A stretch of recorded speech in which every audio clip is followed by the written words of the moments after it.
This video will take you through a generic Phase 3 to 6 lesson. Please note there may be some variations between lessons, for example during recap weeks or weeks where the children will be learning tricky words. So we start every lesson off by saying, what did we learn before?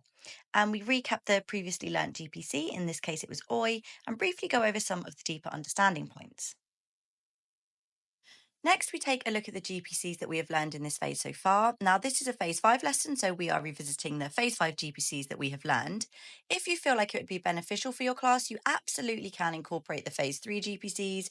You're the teacher, you know your class and what they need. For some of the GPCs, I'm briefly going over the vocal action, as I know that these ones are the ones that a couple of children in my class needed to solidify in their memory, and the vocal actions really help with this. Now we are on to the teach section, and we start off this section by saying, what are we learning today? The children can join in with the statement. You'll find that they start to anyway, but these statements at the beginning of each section are really helpful to maintain the children's engagement and so that they know what they are about to do next. When you come to the GPC of the day, this is where you will need to take a look at the planning. There is a small purple star on the bottom right of the screen. And when you get to a slide that has this purple star, that's when you need to just check the planning. So looking at the planning, you can see there are some deeper understanding points to guide you through the discussion around the sound. Now, this discussion is crucial because it will help children make connections and ultimately deepen their understanding and memory. As this is a Phase 5 GPC, which is where we mainly learn alternative graphemes for known phonemes, you will also have this slide with previously taught graphemes to briefly go back and revisit that and build on the children's pre-existing knowledge. You will now come across the slide with a picture which corresponds to the vocal action, and you can check how to perform this vocal action by scanning the QR code before you start your lesson. Now, if we go to the next slide, you've got a word to model reading to the children. This is still the teach section of the planning, and the words that are coming up on the slides are also in the planning, so you know what's coming up. This gives you a chance to model reading words with the GPC of the day.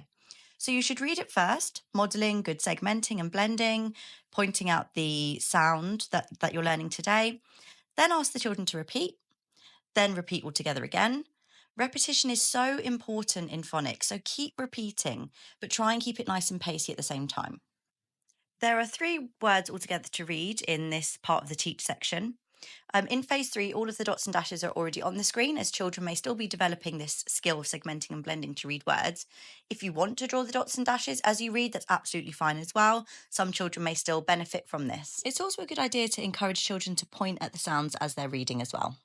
Now we move on to the practice section, and it's the practice read section, and you'll see these blank lines which might throw you initially, but just check the planning and look in the read section. You will see the 6 words that the children need to read, and those are the words that you'll write on the board for them. One of them is an alien word and one of them is a challenge word. That's the one with the asterisk. Now slowly take some time to write the words on the board, and as you are writing, the children can quietly and independently start reading at their own pace. It is important that children are given sufficient time to read. Now you can take some time to observe and assess. Once you've finished writing the words, you can go around and listen to specific children. Once they have all finished, or at least mostly finished, either you can choose a child to segment and blend a word of their choice, or you can ask for a volunteer. It depends on what you need for your formative assessment. As the child is reading, you can draw the dots and dashes if they're segmenting and blending, if that would be beneficial to your class. And again, you really want to get as much repetition in as possible. So once they have read the word, then ask the whole class to sound out the word and read together. Then ask the children to say it once more without sounding out. And repeat this process for all of the words, and then go through them once more without sounding out. So lots of repetition again, but keeping up the pace at the same time. Now we say, now it's time to spell a word. So we are still on our practice section, but we are on the spell part of the practice section. And you're not going to be using the lines right away. So first of all, say the word for the children to spell and sound out together. You can do this a couple of times. Then the children can start writing independently, and you can take the time to go around and assess. Once you get a sense that all the children have finished, you are now going to spell the word on the board for children to self-assess. You can ask them for their help and what sound am I going to write next, etc. And you can also take this opportunity to address misconceptions here that you spotted when walking around the classroom. Then again, for the sake of repetition, read the word that you've just written again with the class, and use the dots and dashes if necessary, and repeat for the next word. Now we are moving on to the apply section and we say, now it's time for the surprise sentence. So here you show the sentence, and again, make sure you give sufficient time for the children to read quietly to themselves. These are true or false sentences, which helps the children practice reading for meaning, as well as adding a bit of fun to the lesson. So then ask the children, is the sentence true or false? And then you're going to read it through all together as a class. Let the children guide you as you go through the sentence and draw the dots and dashes underneath. Go nice and slowly, and once you've read it through together as a class, then just do it one more time, but this time without any segmenting or blending, just reading with fluency. And finally, ask children to identify the words that contain the GPC of today's lesson. Then on the next slide, you've got a little picture to go with the sentence, which adds a bit of fun and gives a little bit of a brain break. Then repeat this process for the next sentence. Now we are at the final part of the lesson, which is applying, and it's applying to write. So you've got those blank lines again, but just ignore them for now. You will use them once the children have finished writing their sentence. So you'll tell them the sentence that is in the planning and ask them to repeat it a number of times, sound out the words in your head, etc. And they can then begin writing, and you can observe and assess. So they're going to be writing quietly and independently in their writing books or on their whiteboards, whatever you used in your school.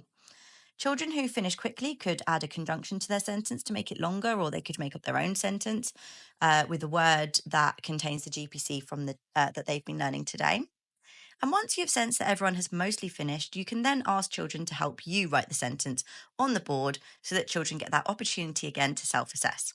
So when you're writing the sentence, you'll model sounding out words before you write, you'll model forming your letters correctly, and also take this opportunity to address misconceptions that you may have noticed when walking around. And for the sake of repetition again, reread the sentence through as a class and identify the word or words that contain the focus GPC. And we end our lesson by saying, what did we learn today? And revisit the GPC, recap the deeper understanding points, and then go to attach either the large or the small display card to your working wall. So the key takeaways for a LearnPhonics lesson are deeper understanding. Beginning with that discussion of the deeper understanding points related to the GPC is crucial, as it provides children with memorable clues to help them remember the sound while also enabling them to build new connections and deepen their understanding. Repetition. Repetition will help the children to retain their new learning and continuously practice their skills throughout the lesson. Engagement. Keeping children engaged and enabling them to be active participants in the lesson will ensure their focus, concentration, and that they'll be constantly using and applying their learning throughout the session. Pace. Maintaining a steady pace throughout the lesson is crucial to engagement. With a lot to cover, it's important to keep the momentum going and avoid any dips in energy. Modelling. Always modelling good reading skills is highly important for early readers. This includes proper pronunciation of sounds, effective segmenting and blending, and demonstrating good reading habits such as pointing to sounds and words as you read.